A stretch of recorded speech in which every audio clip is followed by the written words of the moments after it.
Saudações, preclaros confrades.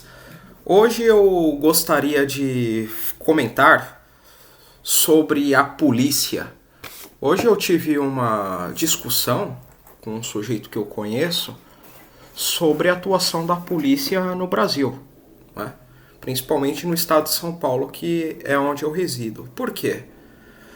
Vamos ao contexto. O sujeito com quem eu estava discutindo, e sim, levei para o lado pessoal, porque esse tipo de comportamento que endossa a violação dos direitos por parte de uma autoridade é completamente nefasto. Porque no mundo com que a gente vive hoje, as autoridades não têm mais a altura do cargo que ocupa. Então, nós devemos impor limites a essas autoridades. Seja a autoridade policial, seja a autoridade do STF, seja a autoridade da Presidência da República. Nós devemos vistoriar, vigiar as autoridades. Esse é o papel do quê? Do cidadão na democracia, em tese. Nós devemos vigiar os políticos, as autoridades policiais, os professores das escolas públicas e privadas que estão ensinando os nossos filhos, não é? Enfim, todo funcionário público deve ser vigiado pela sociedade que mantém o Estado e mantém o cargo público dele ali, não é? E quem era o sujeito em questão que eu estava tendo uma conversa e depois caminhou para uma discussão? Não tenho nada contra o sujeito, mas eu acho deplorável este tipo de atitude. Era um sujeito que já tinha passagem pela polícia e mesmo assim estava endossando o comportamento da polícia. Um sujeito negro que já tinha passagem pela polícia e enfim pagou. Hoje é um cidadão como outro qualquer que merece ter a liberdade de opinião. Só que eu acho nefasto. Por quê? Porque está claro, isso em diversas pesquisas, de que a violência policial contra negros no Brasil é maior do que brancos. Isso daí não é nenhum tipo de discurso vitimista, mimizento, conforme alguns costumam mencionar. Não, isso daí são números. Os negros sofrem mais em abordagens policiais do que brancos, não é? Tanto que nós tivemos o caso no Nordeste do Brasil, por parte da Polícia Rodoviária Federal, que o sujeito foi colocado numa câmara de gás da viatura da Polícia Rodoviária Federal e a irmã do sujeito falou: será que se ele fosse branco isso teria acontecido? Isso daí eu não estou querendo vitimizar os negros e nem que os negros concordem comigo. Mas, numa abordagem policial, este sujeito em questão que estava discutindo comigo, a partir do momento que ele fala para a autoridade policial, para o chapéu de bico, o seguinte: tenho passagem sim pela polícia, a polícia, em muitas das vezes, vai tentar buscar algum erro ali. Ele pode estar todo certinho, mas a polícia vai buscar alguma má conduta, não é? Para tentar arrumar algum problema para ele. Nós tivemos aí também vários exemplos, nós temos na internet vários exemplos da atuação da polícia em determinadas regiões e a atuação da polícia em outras regiões, não é? Nas regiões de periferia, a polícia atua de uma forma na abordagem. A polícia em áreas mais abastadas atua de maneira diferente, não é? Por exemplo, nós tivemos aquele caso que ficou famoso nacionalmente do policial sendo humilhado em Alphaville. Agora, se fosse numa periferia, como se fosse Paraisópolis, vocês acham que a polícia iria tolerar 1/10 daquilo? Não iria. Iria espancar o sujeito, iria levar para a delegacia, iria torturar o cara, não é? Enfim, iria prejudicar toda a vida do cara. Isso se não forjasse algo, não é? E agora nós temos o quê? Por conta dos sucessivos abusos da polícia, nós temos aqui no estado de São Paulo a polícia usando câmera na farda, o que está correto. Por quê? Porque o papel da polícia é prender o camarada que está infringindo a lei e ele ser entregue a quem? À justiça. E aí nós podemos discutir se as leis brasileiras são brutas ou são brandas, se são leves ou são pesadas. Mas nós estamos num estado democrático onde permite que todo cidadão, pelo pior crime que tenha cometido, pelo menos tenha um julgamento fictício ali, porque eu também não acredito nos julgamentos do Estado brasileiro, mas esse julgamento fictício deve ocorrer para que o sujeito tenha ampla defesa e possa dar a sua narrativa, possa apresentar a sua versão. E aí o juiz vai interpretar segundo a lei e vai julgar se ele é inocente ou culpado.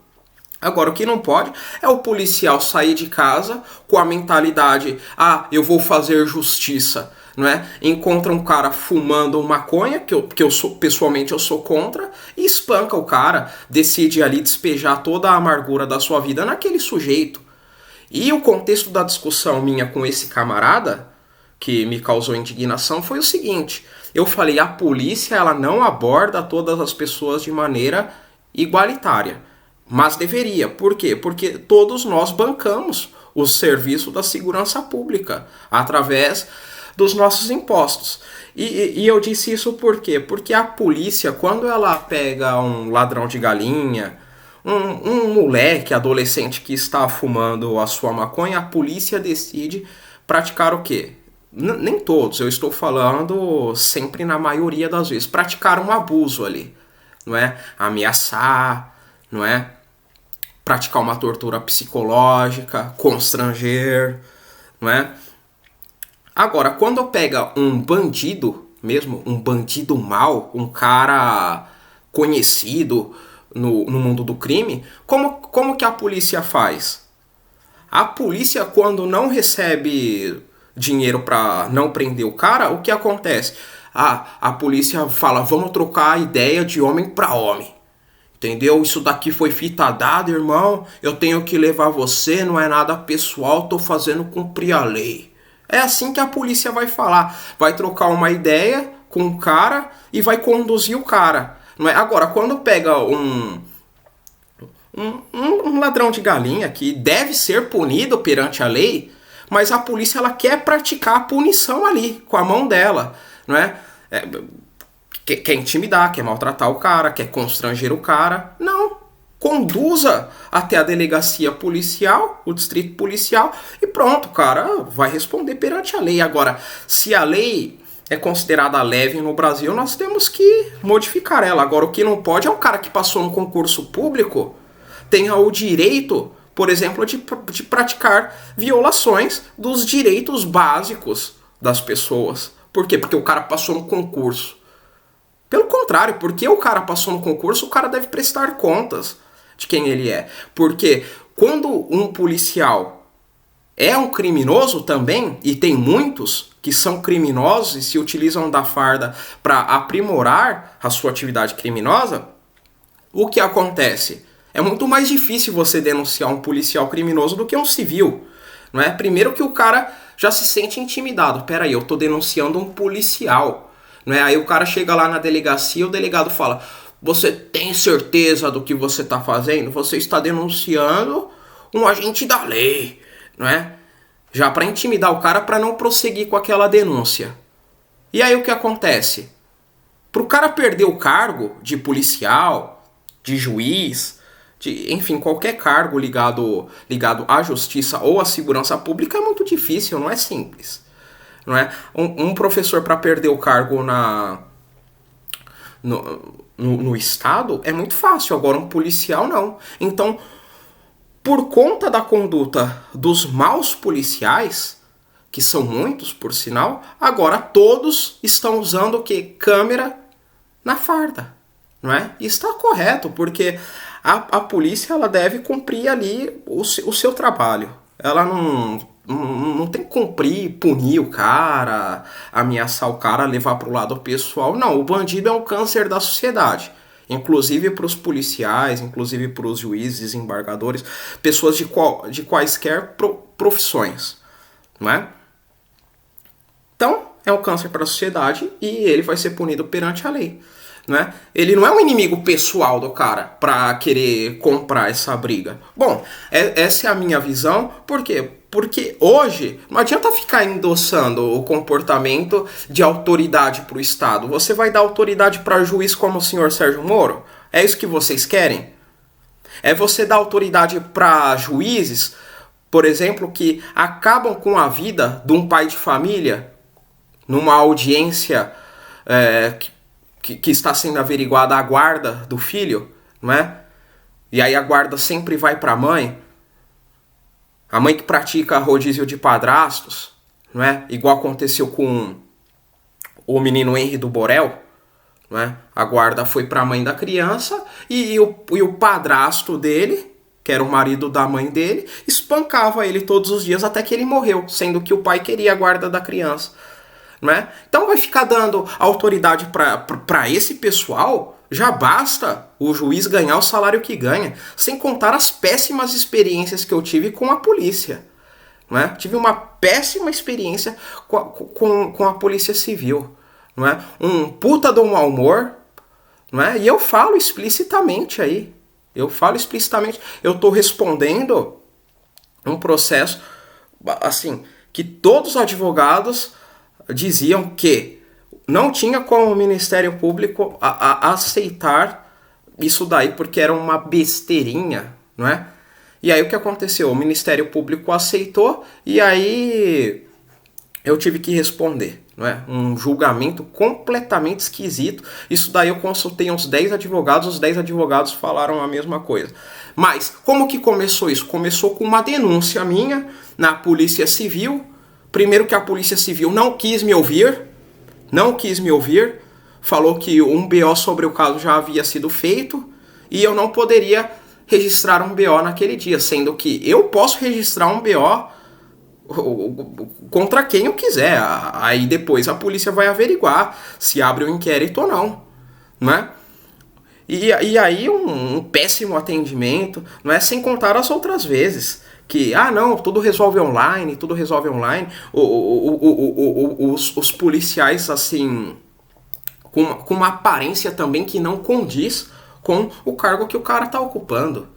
Não é? Você se sente até constrangido ao entrar numa delegacia policial. Então você tá defendendo o quê? Tá defendendo bandido? Tá defendendo a criminalidade? Não.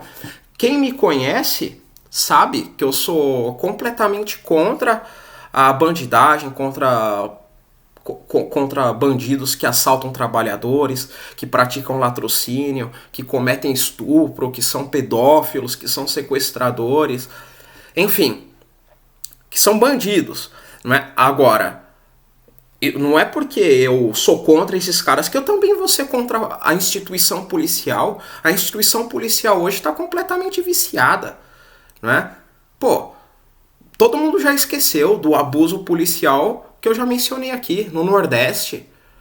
O camarada morreu sufocado numa viatura da Polícia Rodoviária Federal. E todo mundo já esqueceu. Não, isso daí tem que ser lembrado todos os dias, porque isso daí acontece constantemente, porra. Não é? Agora, vocês já viram algum bandidão nacionalmente conhecido acontecer isso? Não. Acontece com um pai de família. Acontece com o cara que ali num momento de nervoso desacatou a autoridade policial. É isso que acontece. Então, eu, como sou um cara que não reconhece a autoridade nesse sistema que nós estamos vivendo, embora eu deva respeito a todas as pessoas até que me falte com respeito, então respeito a todos até que me falte com respeito. O cara vai ter o direito, por exemplo, de invadir minha casa e praticar os abusos que ele quer, não é? Pô, não dá, né? Não dá. Igual, nós estamos criando um estado policialesco brutal, a própria sociedade civil. Por quê? Eu lembro que alguns meses atrás eu havia chamado uma mulher de feia na internet. Bom, a mulher falou que ia registrar um BO, ia me processar e que ia tomar muito dinheiro meu, não é? E depois começou a falar que eu ameacei ela, não sei o que. Não é porque ela começou a contar para as pessoas que eu chamei ela de feia e o povo falava, pô, mas isso daí você tá incomodada com a opinião do cara, isso é uma opinião pessoal. Né? Ela começou a falar, não, mas ele também me ameaçou, não sei o quê. Né? Então, olha o nível das pessoas, para onde nós estamos caminhando. Não é? Uma pessoa feia é chamada de feia e aí fala, vou registrar um BO, não sei o quê. Nem sei se registrou BO, isso daí já faz alguns meses, né? Mas, porra, não é? Eu sinceramente, eu espero nunca contar com a polícia e nem com a bandidagem. Não é? Como diz aquela música do Racionais. A minha segurança eu mesmo faço. Porque também se você esperar contar com a polícia para certas coisas, meu camarada, você, ó, é só um desabafo mesmo. Estamos juntos e se inscrevam no canal.